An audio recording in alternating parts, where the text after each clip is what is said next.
Bonne la bandeko nyonso na ngai ya congolais aux quatre coins du monde et par émission Ekuti Bino. C'est avec un réel plaisir que tokutani lisusu ngai moko Alicia en direct du Canada. Tokutani lisusu par l'émission na biso oyo ekobakisa positivité na kati ya communauté na biso pardon. Alors tokobanda tout de suite masolo na biso alelo. Avant to bana maso na biso boyebi ke ngai nalingaka kobanda na phrase édifiante. Alors nakobanda na phrase moko oyo nalingi mingi une phrase oyo eza ko inspirer ngai beaucoup. Alors ezoloba soit le changement que tu désires voir dans ce monde.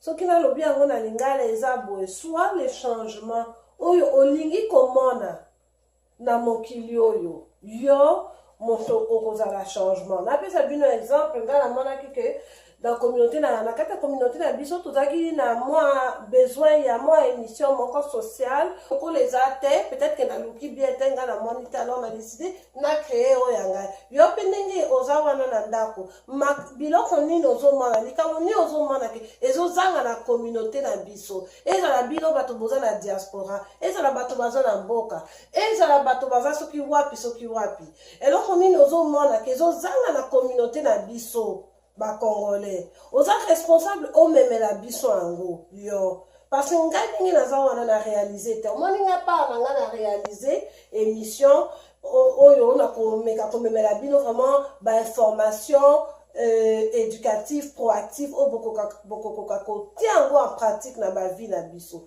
yo mpe ndenge oza wana makambo nini oremarqué autour de yo olobi communauté na ngai congolaise ekoganie soki nga nasali likambo oyo soki likambo oyo échanger banda kochanger yango zala changement oyo olingi komona na mokili oyo kozila te bato mosusu basala yango moto akosala yango te yo moto kosala yango tozozila yo. Alors sur ce tobanda émission na biso bandeko na ngai émission ya lelo émission kitoko. Alors bandeko na ngai lisolo ya lelo lisolo kitoko bandeko na ngai lelo tokosolola lisolo nini? Lelo tokosolola lisolo ya intégrité. Oyebi intégrité eza eloko moko ezozanga na communauté na biso eza mawa ndenge ezozanga intégrité mais tokochange yango pourquoi? Parce que biso tozoluka tokoma sikoyo na betelaki bino lisolo ya pyramide de Maslow, c'est-à-dire qu'on s'accomplir, qu'on mata la pyramide, qu'on meka kozala la meilleure version de toi-même. Oyebi kozala la compétition na motote. Ozo luka babota yoka moko na mokili oyo ADN na yo ezaka moko. Donc ozala la compétition na motote, luka tozo luka wa sikoyo tokoma le mieux. La meilleure version d'Alicia, la meilleure version de l'autre, la meilleure version de nous-mêmes. Donc, pour être la meilleure version, pas la meilleure version, il y a eu un moko. Makamosusu, c'est très important, il faut qu'on accueille. Oko tale la moninga te. Et tal, boyebi ke toloba que le salut est personnel. Et nous, le bala makamo ebele, na classe, koye, kona soki moninga yekoli, yo yekoli te. Tant on va couper sa bino examen. C'est personnel. Donc le salut wana bokozwa diplôme wana oya koleka te le salut est personnel na makambo ebele le salut est personnel yo saka sport nga saka sport te le salut est personnel santé ya moto ya saka sport na santé ya moto ya saka sport te bozomona quand on dit que le salut est personnel on veut dire plus que kaka makambo ya église tozoloba ke effort perso ozosala na vie na yo ni makambo osalaka personnellement pour la réussite ta vie na yo. C'est ça que ça veut dire le salut personnel. Donc, na sens wana intégrité à moto. Parce que yo, ozo luko comme la meilleure version de yo moko. Ozo antina te, soki nani à côté permet na yo, soki azo gaspiller vie na ye, soki etani yo te. Yo ozo luko comme le mieux de toi-même. Pas le comme le mieux de toi-même. Hein, nazo lobana yo, oyo ozo lukango, il faut ozala na intégrité. Il faut avoir l'intégrité. C'est qu'on a zolié bisabino. Qu'est-ce que c'est l'intégrité? Et à partir de ce moment, tala bizaleli na yo, tala bizaleli abato to na yo, pe to kokele ti kotale na bizaleli ya bakonzi na biso, soi-disant bakonzi na biso, soi-disant bakandidat ya bokonzi na mboka na biso. Tokotala tout ça. Et premièrement, avant na kobana kotala nano, ngai nano na mitali. Ngai moko. Parce que boyebi ke nakoko memela bino te na bana kote ya bino, makamonga moko na tiaka en pratique te, ça peut pas marcher. Nakozanga intégrité. Ce qui n'a ça yango, ça peut pas marcher. Vous comprenez? Donc, na mitala kangai moko. D'abord, avant la memela bino quoi que ce soit. Alors, l'intégrité d'abord la kopesa sa bino description. Après on a si kopesa sa bino description, ensuite on peut poursuivre ma solo na biso.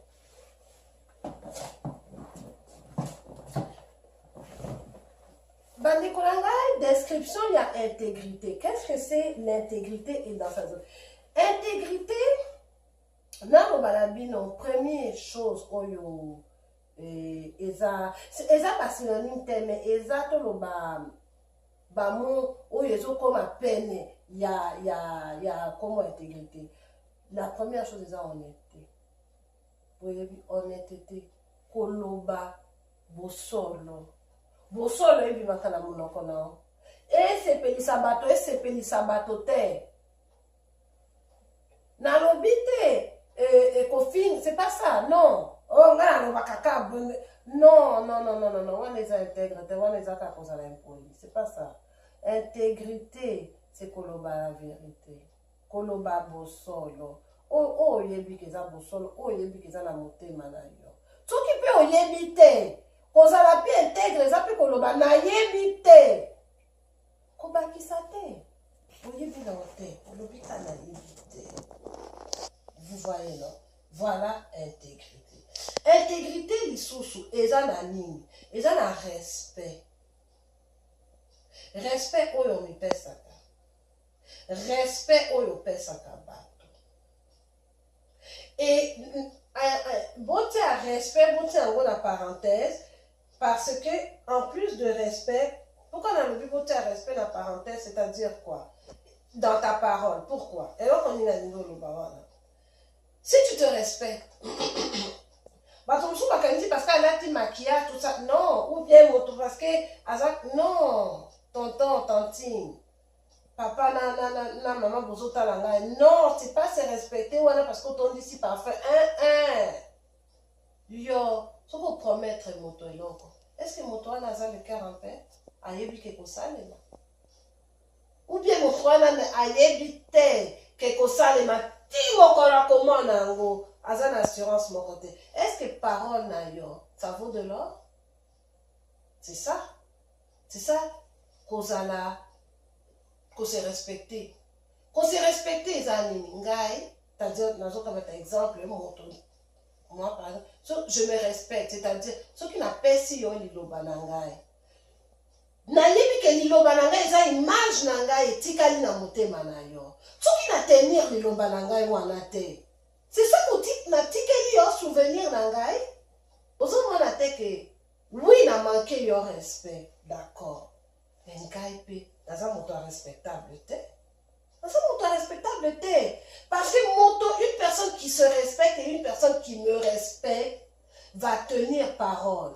Et même si ils ne tiennent à tenir parole te, pona ko respecter à tenir parole pona yemoko. O éviter que bato muso basala kabiloko par respect pour lui-même. Na koka ko finga yo. Na pesa bino exemple, ba maman o ba kota na internet ko finga nga par exemple. Ben j'ai trop d'intégrité, j'ai trop de respect pour moi-même. Parce que finga maman wana, nazape comme finga ngai moko, j'ai trop de respect pour moi. Pour nana finga maman mokolo. Vous comprenez? C'est ça l'intégrité. Quand il peut ba bato, il va faire ça ba toto, va faire ça ba fausse promesse na bana. Au moment na kolia boy fausse promesse na mwana, fausse promesse na mwana. Toto va t'apporter des bonbons, Toto wana yaka na bonbon te lokuta. Toto wana yaka maboko vite, yaka mati esa na fufa ne Amélie après comme il commet ma solo, Toto va t'apporter des bonbons, Si tu es bon à l'école, Toto lokuta, tu vas le babou na ban, yaka pe na bonbon à la tête. Et ça lokuta.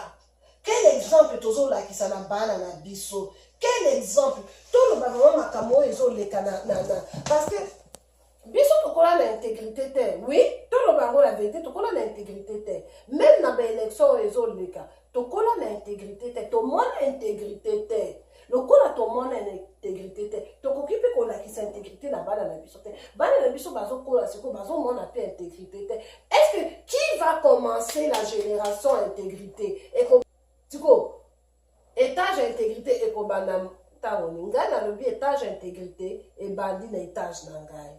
Ngana soti que la mwana nangai intégrité. C'est-à-dire que moi nangai yebi, que na yebi sakaye, Emmanuel ta parole vaut de l'or. Ce qu'on promettre moto eloko, tu le fais.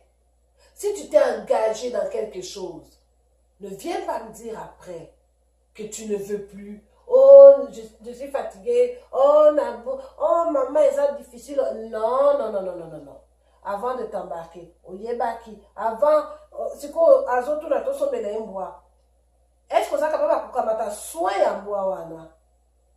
Est-ce que tu vas t'engager aujourd'hui, demain, aux gens qui sont capables de te comme un problème n'angaye? Non. Donc l'intégrité, c'est honorer l'engagement na yo. Et c'est pour ça que élection. Mais nayebi que Félix Tshisekedi, li solo moko eza siko na balère oyo que Félix Tshisekedi a même la biso ba faux document. Ah oui, à ce qui paraît soi-disant, a même la biso ba faux document. Faux document wana et comme il sous oh non, eza parti boy, oh eza parti kuna, oh eza ba ennemi à parti moto ba sali nini, ba bimisi mikanda ba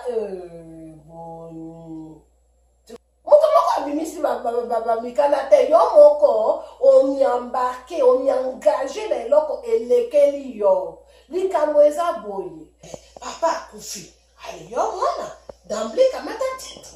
C'est quoi le problème?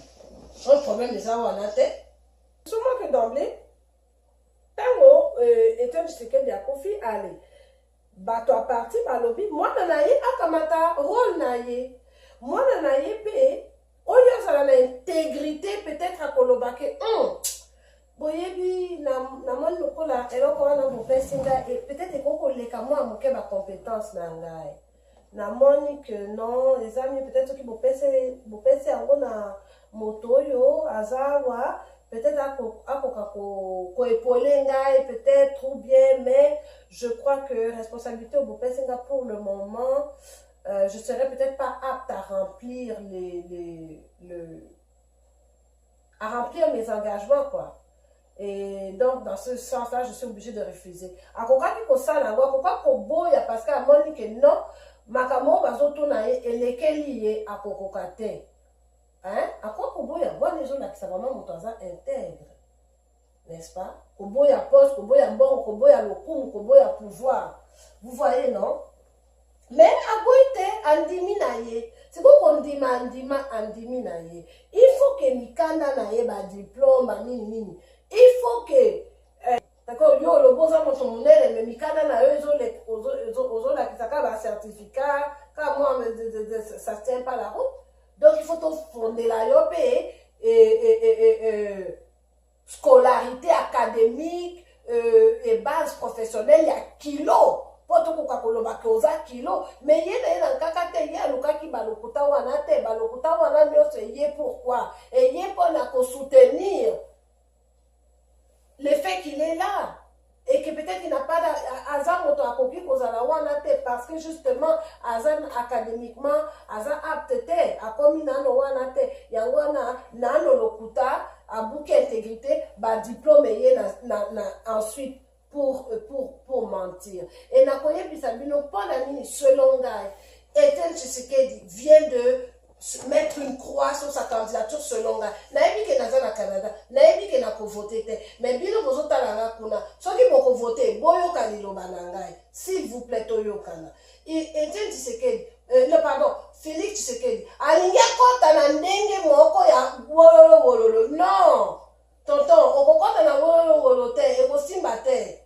Pourquoi? Parce que yo côté les bisous dans ma forme mikanda olingi tiko soki na bisabino soki ezaki kama ma forme mikanda te bima olo olobi ke boyokanga bandeko na ngai, boyoka ngai. Ok, peut-être que effectivement na exagéré, hein, na exagéré moi moke, mais boyoka ngai. Diplôme moto edirijaka mboka te. CV moto edirijaka mboka te. Depuis des années tata na ngai aza komeka kotala boye na mboka oyo. Papa akufi, bopesa ngai chance. Na kosala amono nazopesa bino, je m'engage. Na komo na ngai, je m'engage. Na lingi nasala boye pona mboka oyo. Na lingi na mema mboka oyo boye. Je vous en donne ma parole. Makamwa diplôme ezate motema na ngai moto ekobikisa Congo, moto ekomema Congo. Je veux na komema Congo na motema. Na komema Congo te na ba diplôme. Donc, peuple, nous savons les gens qui ont ce qui n'est ni mais, naza motonabino. Mais parle-nous, fais-nous convaincre. Parce que Tolobi qui est criminel à qui dirigé le pays, mais Nelson Mandela, après qu'Abimi a 27 ans de prison, a dirigé. Qui aurait cru qu'un criminel qui a passé presque 30 ans en prison a dirigé Mboka? Motako dit mangote. Mais parce que Motoana a tellement intègre, Motoana aza tellement tango baloba ki babimisa ye na boloko avant, parce que lui azaki très médiatisé, Nelson Mandela, avant que babimisa bato mosusu o bazaki moins médiatisé. Andimaki te aboyaki alobu bien bokobimisa biso nyonso, ou bien ngala kobima pete. Il a passé 27 ans là-dedans pour ça. Et puis ce qui dit tomoni yo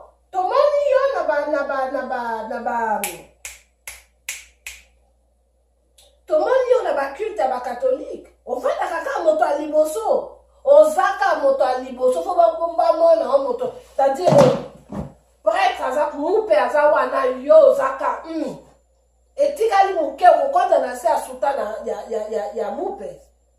Hein? Tellement koza peine. Mais na ba marche on s'appelle liboso, oui. Mais dès que Bongolongole moko et Bimi Bongo Libanga moko et sauté pour na Osaka Lisusu. Osaka le premier disparu. Les premiers portés disparus. Hein? Bref. Donc, pour Nanga et Etienne Tshisekedi, même ceux qui n'ont voté, t'es bateau, nous sommes bakoyo kanga et kuna namboka.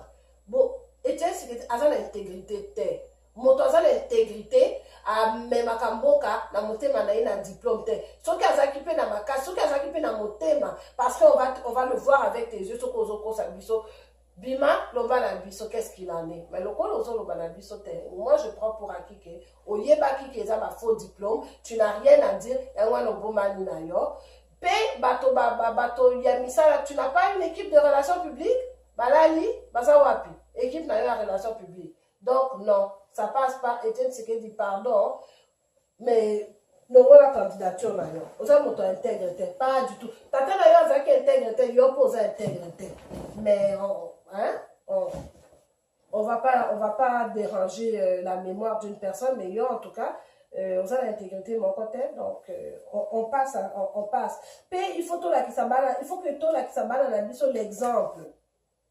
Tokondimani sous des élections, des votes, des choses comme ça, non intègre Tokondimani sous parce que biso depuis Mboko yo Congo, depuis Zaïre, comme Zaïre, Tilelo, biso tozwa vote intègre.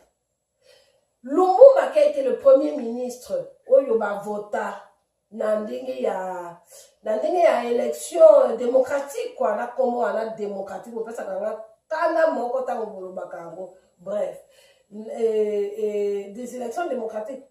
Et Zaki Lumumba a fait dans 60 jours. À ça, 60 jours en tant que premier ministre, 2 mois. Donc, après Lumumba, Mobutu a compté la biso 37 ans au pouvoir. Après Mobutu a compté dans aide à l'étranger. Ma force étrangère, la France, la Belgique, on a qu'à mener la biso. Premier élection, il y a compté les biso, on a il y a non intègre. N'est-ce pas? Ezaki Mobutu. Deuxième non intègre, Ezaki Nani. Laurent Désiré Kabila. Laurent Désiré Kabila, quand il a qui son intègre. Quand il a qui son intègre, Laurent Désiré Kabila, à côté de Bisso, traîtrise. En même temps, c'est là que Laurent Désiré s'est tiré dans les pieds. Quand il est allé chercher des ennemis, à quelqu'un comme ennemi, d'accord. Deuxième montant, quand il est bisso au pouvoir sans intégrité. Ensuite, Kokufa Akufi. Ça n'est pas comme ça, la cour n'est pas Tshisekedi. Tieli biso Kabila moko inconnu. Kabila wana persona non grata wana comme on est Kabila. Persona non grata wana evangela biso libela. Troisième personne. Si quoi yo bolingi à l'aide des machines à voter. Donc biso intégrité la biso manque d'intégrité la biso tina ma machine. Balobi soki machine ya non intègre eza na mokili oyo moto akomeka yango moto ya liboso eza congolais. Ata biso na bamoko technologie ezali, électricité ezali, tout ezali agogo tosalaka vote na crayon tala ba crayon petit crayon tu peux babi quelqu'un allez tosali vote ogumbi otina eloko wana. Bongo okanisi ke kuna na Congo toyebi te soki machine wana etambolaka na électricité na gaz, na courant, na solaire, na ndenge nini etambolaka machine wana. Tango bozo compter boye ou bozo voter boye, allez, délestage. Mais c'est quoi? C'est quoi ndenge kofi na biso alobi? Vraiment, bino bato o boza wana ba candidat, Belé kuna. Tu vas être fier, okozala fier ozongi epai na yo. Quand ndenge grand pa wa lobi, nazo répéter la bino parce que boyo kaki yango eswaki bino, mais c'est bien boye bake. Ti Canada liloba wana ye tozongi seli bino. Allez, mokolo a vote. Allez, soi-disant au gagné, oye na ndako. Olongoli pe simisi. Olongoli pe kazako vandi pe. Sukoli pe maboko ba memeli yo fufu amunene ole olobi. Les enfants, papa a gagné aujourd'hui,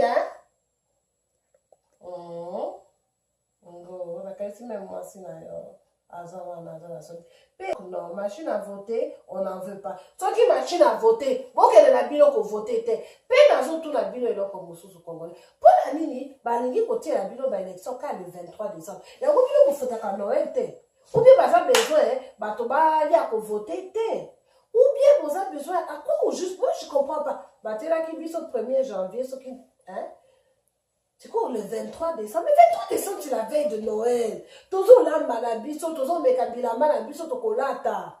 Non, t'as besoin qu'elle ait voté. To soit, to buntu qui te comprend, qui n'a pas ni bakokufa l'histoire, tout ce qui, c'est quoi? Vous voyez pas? Est-ce que vous êtes capable de comprendre qui vote le 23 décembre? Voyez, lokola intégrité. Ezate na kati na biso ba congolais et na kopesa bino ba solution parce que ngai naza te na ndenge ke na yebisi bino mabe ya congolais te congolais azabwe et puis après na kangi caméra na nga na telemi na ke na yoki bien na moni ke na sali vidéo. C'est pas moi ça. Ngai na kopesa bino ba solution, mais d'abord tout solana no likambo to comprendre un peu likambo a manque d'intégrité ya ba congolais. On a les tous on a pas conduit, tous on mérité. Oui, tous on a pas conduit, tous on mérité. Président a biso ba ebike na lo bango na ndenge nazo finga ba ndeko na ngai te men nazo lo makambo so ce soir comme il faut dire la vérité telle qu'elle est. Peuple na biso eza sous-éduqué, c'est-à-dire académiquement. La lobby que vous avez mal éduqué. Pas du tout. C'est-à-dire académiquement. Bayebi ke biso la culture na biso to tanga kate, to yoka vraiment, vraiment non. Et to zanga intégrité biso manko kaka. Donc, bayebi ke toza bato, c'est pas une valeur intrinsèque. Les valeur t'es pas la biso. Biso peut-être respect ya, les valeur, mais intégrité. Intégrité, yaya, combien de yaya va causer la cabaret qui n'a pas quelque chose? Oh, la mora qui est un garçon pour n'a pas baga pour s'amasser, c'est faux. Aux autres, qui n'a déconnance ou peut-être, à boire qui coupait 100 francs, 200, 500 francs avant, au conseiller ma cam. L'intégrité eza na bavaleur na biso te. Et il faut tomema yango, n'est-ce pas? Donc c'est ça que nazolobaki, on a le président bokanisi que lelo soki bati président un autre président et kosala nini na société congolaise. Bokanisi que société congolaise est promogée. Mais non, parce que même les ministres kuna, tout à par exemple André Kimbuta, nalobi n'invite ceux qui va toi là bazaka na internet ou ceux qui bazaka na internet te n'invite ceux qui bavandaka na se ya mabele ou bien bovandaka wapi. André Kimbuta nakoki ngeli bakobenga o honorable papa oza na honorable te nalobi 11 ans de pouvoir otonga ta WC te ou bien ye moto azalaki na inauguration ya WC de luxe otomonaki soki otonga WC tomonaki inauguration ya WC de luxe oyo ya bacabine bleu na biso awa na Canada bino bozobenga yango kuna WC de luxe balati mpe bacravate bake koinaugure soki ezalaki yo te nalobi André Kimbuta bana ya André Kimbuta bokotaka internet bozaka na Facebook bokoyebisa tata na bino nalobi bana bato wana baza wapio bana ya André Kimbuta bana ya bakabila bana ya ba Tshisekedi bana ya bato wana boza wapi bokoyebisa batata na bino te. Bino boza na jeune, boza na Twitter, boza na Instagram, boza na Facebook, boza wana na YouTube, boza tala biso. Oui, nazoloba na bino bana ya ba Tshisekedi, ya ba Bemba, ya ba Katumbi, ya bana wana bato wana. Est-ce que vous voyez? Vous êtes fiers. Donc, à l'autre que yozo lia, ozo tamola, ozo wana na Paris, ozo wana na ba hôtel, ozo wana na ba terrasse, ozo lata ba sapato, ba lumbute, ba gens, ba quartier. Très bien. Ba internet, ozo wana te que ba tata na bino ozo sala rien du tout. Bino oza fier ya kozala na kombo ce qui André Kimbuta. Oza fier? Ben non. Mais non, Azana ba fonte, pas la bongisa balabala. Et Alobi Azan gouverneur depuis 11 ans. Ça, c'est l'exemple d'intégrité. Donc, bana na biso bazo au monde ke au koli so ko vi mosala, c'est pas important et l'autre zo sala na mosala. L'important c'est qu'on aura un salaire. Mais ton rendement ne compte pas. C'est ça qu'on apprend à nos enfants. Alors que et là quand il faut tout là qui s'emballe la biso c'est que ce qu'on travaille sur ça ata bazo futa $3 de l'heure ata ce qu'on lobby bénévolat aux sala ba futa côté ce qu'on dimi ko sala mosala o sala ngo bien na comment na yo est en jeu ce qu'on mani kozala ba utite André Kimbuta c'est quoi le balabiso ni mais nazo nomi André Kimbuta mais vous avez non yo soka bato ba médiocre na ni kofinga te me bato ya gouvernement na biso foko loba oza ba médiocre oza même pas bato to benga bino ba ebele batata balati ba cravate mais eloko moko te ezo bouger na mboka vous êtes des médiocres faut to loba la vérité mais soki boyebi vraiment que en vérité toza na budget te eza biso te parce que na yebi boza wana boza oh mais eza batata na biso te eza faute na bango te gouvernement ezopesa bango moko te mpo batonga balabala. Si effectivement le gouvernement a fait sa bilan pour il est de votre mission de démissionner. Il est de votre mission de démissionner, de dire voici voici situation dans un gouverneur à Kinshasa. Voici situation. Voici compte qu'on m'a donné. J'ai un budget de $10,000. Voilà kotonga balabala. Toyebi très bien que kotonga balabala les aka $10,000. Je donne un exemple. Là, je donne vraiment dans un exemple. Toyebi que kotonga balabala les aka 100,000, les aka $1 million $. Ba pesinga $10,000. Comment ngana okoka kotonga balabala oyo? Je démissionne parce que na koko yaka kovanda na kito oyo te na sala ka eloko moko te. Ça c'est un homme intègre. Nani na gouvernement na biso ça l'intégrité wana. Il y a nga démissionné dans mon salon. Là, au sein de mon salon, pourquoi? Parce que la démissionné, pourquoi? Parce que je ne suis pas apte. Il y a ça, mon salaire comme il se doit. Et le roi, on appelle ça qu'on est en jeu. Moi, André Kimbuta, gouverneur, je suis Tala, gouverneur de Babéri Bino Kouda, pays de merde. Hein? Babéri Bino, pays de merde. Gouverneur, zone, il y a zone de merde. Eh, n'a pas encore si qu'on a lobby. Zone de merde. Gouverneur de zone de merde, André Kimbuta. Kinshasa. Bino boyo kaka soni te bokendeke ba baninga. Bomonaka babalabala baninga ndenge batonga. Ba hôpitaux ya baninga ndenge batonga. Ba classe baninga ba poni motina kabala na bino la poto. Ba classe bala na bino bakendeke na bakiti tout batonga bien. Bozo na pas la bino. Boza batonga soni te. Vous voyez non? Donc intégrité. Bon, il faut que vous l'exigez. Il faut que vous l'exigez. Il y a bateau, il y a beaucoup voté dans ma candidat. Il faut que vous l'exigez aussi dans bateau famille, dans bino, dans entourage, dans bino. C'est qu'on a connu bisabino, dengue ni comme intègre.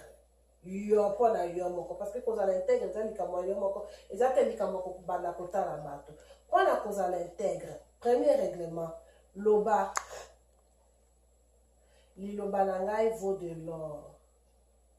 Soki na lobi ke na kosala eloko na kosala yango mpe na kokende jusqu'au bout.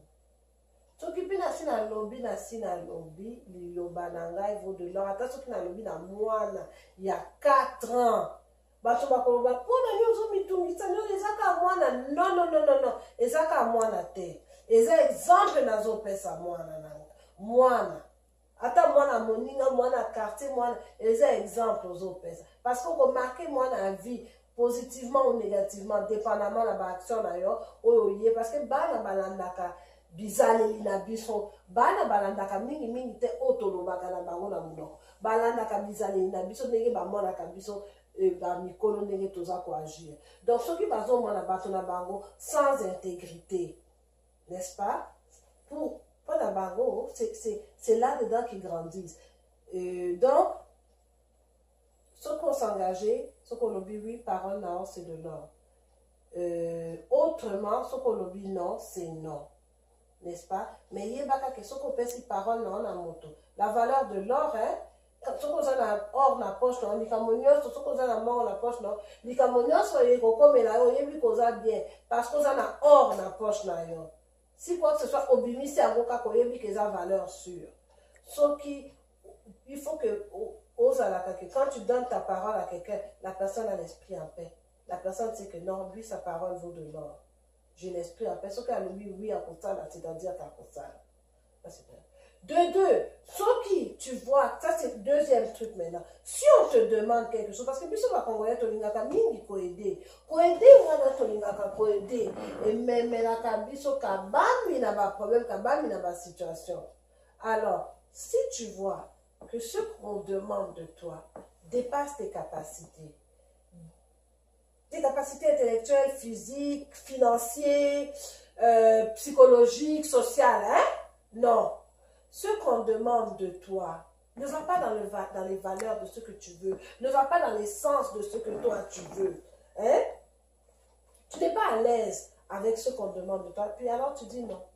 Il faut que tu aies la capacité de dire non. Des fois, tu vas t'expliquer, des fois, tu ne vas pas t'expliquer.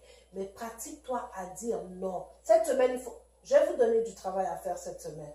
Mais d'abord,